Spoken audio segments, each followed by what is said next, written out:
रहता है यहाँ शाम के वक्त कोई पानी पीने जरूर आएगा और मैं उसी समय अपनी शिकार करूंगा। जब मैं वृक्ष के ऊपर बैठा हुआ अपने शिकार का इंतजार कर रहा था, उसी समय एक पिता भक्त, मातृ पितृ भक्त श्रवण कुमार अपने पिता की अंतिम इच्छा पूरी करने के लिए चारों धामों की यात्रा कर रहा था। क्या हुआ महाराज? उसकी ऐसे अंधे माता पिता थे। हाँ महाराज। कौशल्या स्वामी, पुत्र का प्यार ऐसा होता है कि अंधा और अंधी के कोई संतान नहीं थी। हाँ महाराज। जब उन्होंने तपस्या की तो उन्हें वरदान मिला कि संतान तो मिल जाएगी, लेकिन संतान मिलते ही तुम दोनों अंधे हो जाओ। महाराज, तो संतान सुख प्राप्ति के लिए उन अंधे और अंधी दोनों उस समय तो सही थे। पुत्र प्राप्ति के लिए उन्होंने वरदान स्वीकार कर लिया और उनको पुत्र की प्राप्ति हुई। जैसे ही पुत्र का जन्म हुआ, दोनों माता पिता आंखों से अंधे हो गए। महाराज, पिता भी बहुत सुकुमार और माता पिता का आज्ञाकारी था। वह अपने माता पिता का ऋण चुकाने के लिए चारों धामों की यात्रा करा रहा था। माता पिता को कंधे पे बिठा करके उन्हें घुमा रहा था। घूमते घूमते जब उन्हें प्यास लगी, उन्होंने पानी मांगा। पानी लेने के लिए वो जलाशय के निकट गया और मैं वहां पर सुबह से शाम हो गई थी, इंतजार कर रहा था शिकार का। फिर क्या हुआ महाराज? जैसे इसने जलाशय में, तालाब में घड़े को डुबोया, मैंने समझा कोई जंगली जानवर पानी पिया।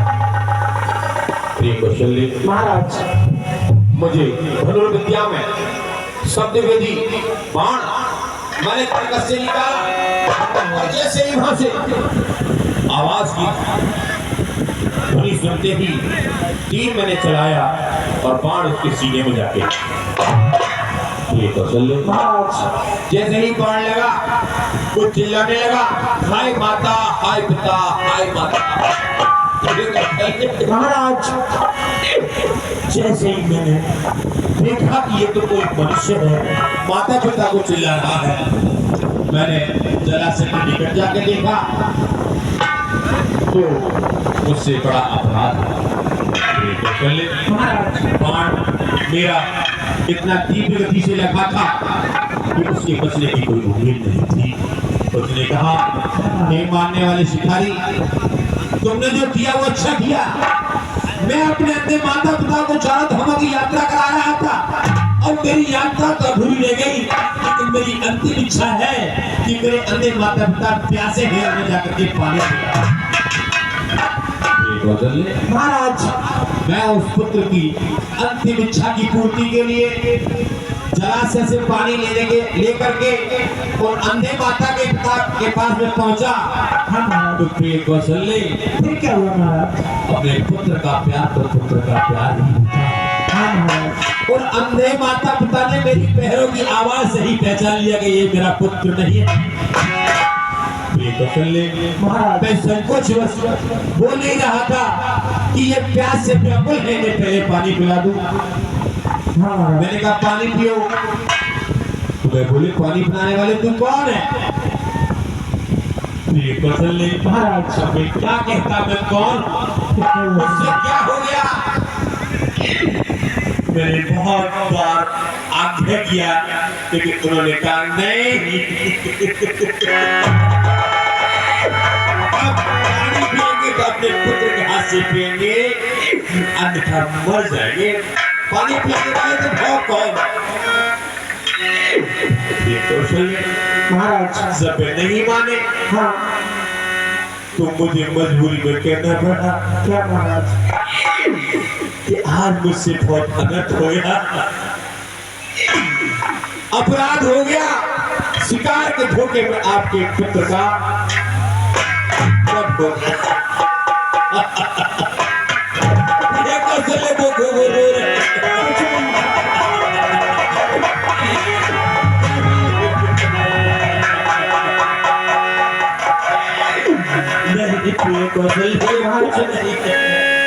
ये सब कुछ मेरे किए का प्रायश्चित में भोगना। तो सुन ले महाराज, जब मेरे पानी को विशेष आग्रह किया तो सुनो क्या कहा था उसके पिता ने। क्या महाराज? जल देता है अंजलि में दे। सुनती हो महाराज? अंजलि। हाँ महाराज। जल देता है अंजलि में दे, फल अभी मिलेगा आप तुझे। अरे आगे बढ़ कौशल के राजा देता है अंधार। क्या महाराज? जिस तरह बुढ़ापे में मरता, जिस तरह बुढ़ापे में मरता, अरे ये अंधा पिता चितवन में जो ही योग बेटे के मर जाए तू चौक।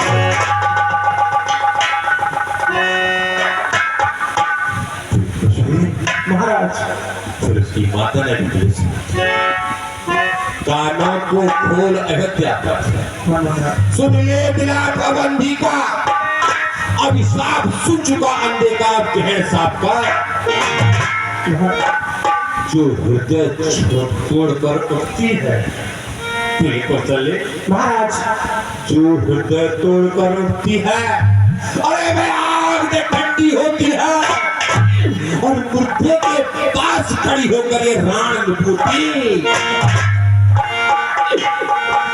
पति का सब कर्म विहीन पड़ा, पति का सब कर्म विहीन पड़ा। अरे हो नरपति यही हाल तेरा, अरे तेरी भी मिट्टी पड़ी रहे जब आए अंत। महाराज ये कुछ नहीं है, मुझे मिला हुआ साफ आज साफ सिद्ध हो रहा है।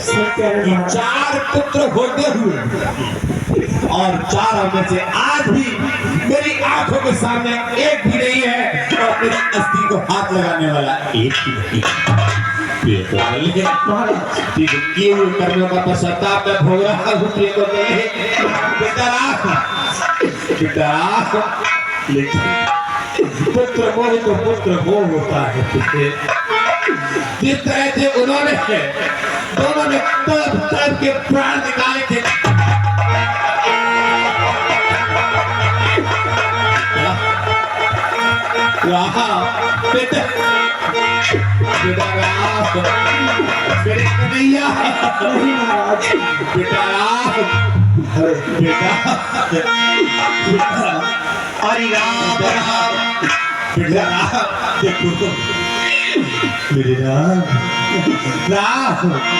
मैं तुझसे इतना प्यार करता हूँ कि तुम जाओ मैं कहीं आऊंगा तो तेरे पास आओ, नहीं तो मैं अब जिंदा नहीं रहूंगा, नहीं रहूंगा। बेटा राह, बेटा राह, बेटा राह, बेटा राह, आओ मेरे लाल,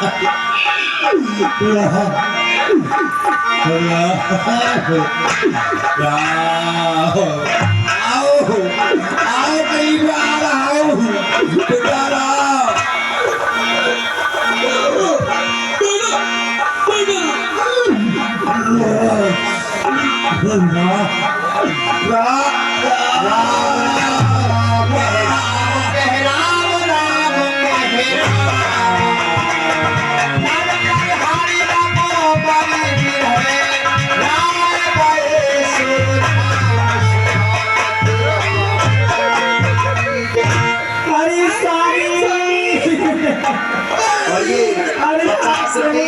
जगदीश मिस्त्री भ्रातृ वसी ये बात सब